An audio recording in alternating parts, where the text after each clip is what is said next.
Breaking news! Rumors, whispers, and a sudden twist in the cornerback market have Ravens fans buzzing with a mix of excitement and cautious curiosity. Could a former Pro Bowler with ties to Lamar Jackson be headed to Baltimore? The recent comments by John Harbaugh are fueling speculation like wildfire, and there's real smoke here. But before we move on, make sure you hit that like button if you're a true Ravens fan. It's always amazing to see fans of all ages supporting this team. And if you feel like it, comment, "Go Ravens!" Let's dive right into the heart of this unfolding drama. Head coach John Harbaugh's recent remarks to the media have set off a wave of speculation, especially around one name, Jaire Alexander. Yes, you heard that right. The star cornerback, recently released by the Green Bay Packers, is now a free agent, and there are signs pointing toward Baltimore as a potential destination. But let's rewind just a bit. Jaire Alexander and Lamar Jackson were teammates at Louisville, and that connection may be more valuable now than ever before. A tweet from last August is now making the rounds again. A fan said, "We need more Lamar and Jaire together for us fans." Lamar's reply? "Tell him to slide to the Ravens," complete with prayer hands and sunglasses emojis. At the time, it was just a dream. Now, it's a tangible possibility. Jaire Alexander, when healthy, is a force. He's been named to 2 Pro Bowls and has earned second-team All-Pro honors twice. His coverage instincts are elite,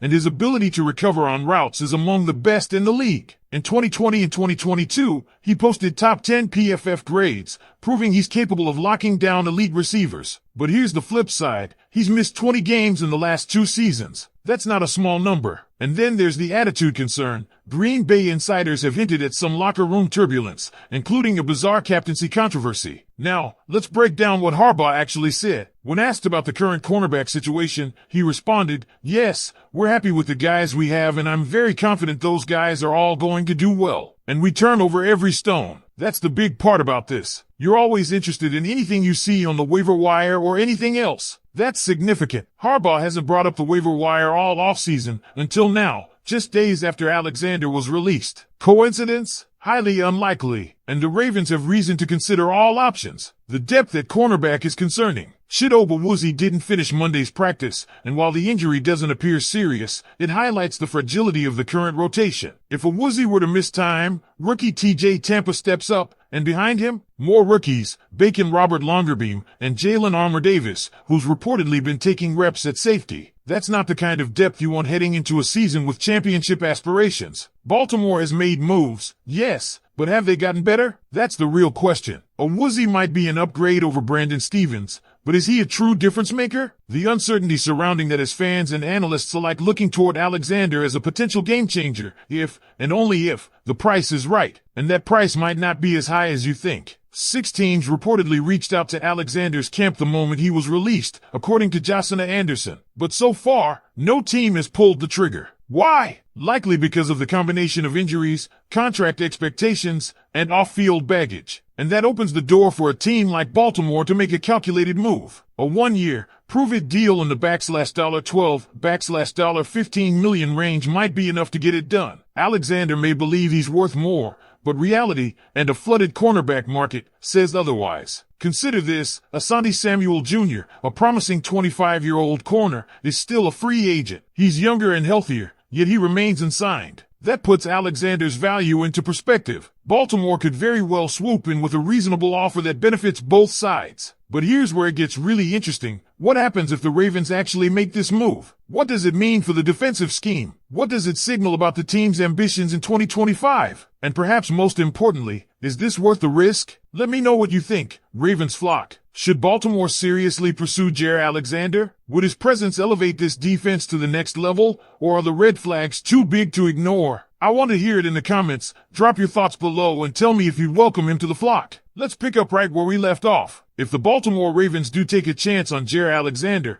they're not just filling a roster gap, they're sending a message. This is a team that went all in last year, fell heartbreakingly short, and now stands at a crossroads. The defensive identity, long the bedrock of this franchise, is again in question after the departure of key players and a reshuffled secondary that still feels, frankly, incomplete. We've seen this script before. An elite talent hits the market with baggage, injuries, contract demands, locker room whispers, and the Ravens, armed with a strong culture and a no-nonsense coaching staff, decide to be the team that makes it work. Think Marcus Peters. That move paid off. Could Jair be the next redemption story? There's reason to believe so. Despite the injuries, Alexander has shown he's still capable of top-tier play. Even in limited snaps, his instincts remain sharp, and his ability to blanket receivers is something Baltimore could desperately use, especially against a schedule filled with elite AFC passers. If the front office sees this as a low-risk, high-reward scenario, then it becomes more about fit than anything else. And that's where Lamar Jackson comes in. Chemistry matters. Leadership matters. If Jair comes into the building with Lamar by his side, a teammate from college, someone he knows and likely respects, that could be the stabilizing influence he needs. This locker room is built around accountability, and Lamar,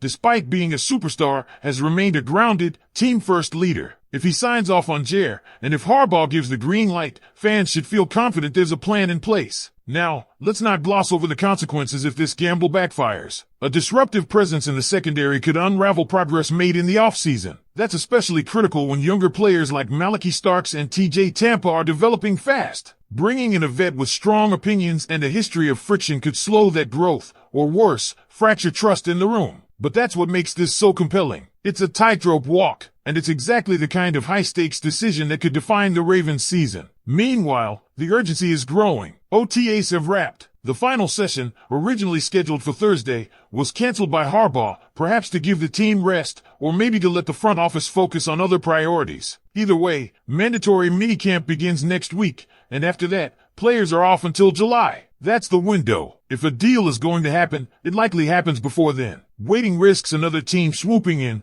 or Jair changing his mind on what he wants from his next destination. Adding to the defensive pressure, Chidobe Awuzi's minor injury during practice, while not alarming, was a reminder of how thin things are at cornerback. Behind him, the drop-off is steep, and in a division loaded with dangerous passing games, especially from the Bengals and Steelers, that's not a luxury the Ravens can afford. Jalen Armour-Davis shifting to safety, Bo Bray dealing with an ankle tweak, and an improving kicker in Tyler Loop all add to the sense that this roster still needs reinforcement. Speaking of special teams, Tyler Loop's performance at OTAs raised some eyebrows. Going just 5-4-9, with all 4 misses from 50-plus yards, isn't going to cut it, especially considering Justin Tucker's own struggles from long range last season. The Ravens can't afford to lose close games because of special teams inconsistency, and right now, that's a real concern. These are the margins that define a playoff run. That's why every roster decision from now through July matters. So back to Jair Alexander, he's a high-upside, high-volatility asset in a very sensitive locker room moment. The Ravens' window is wide open right now,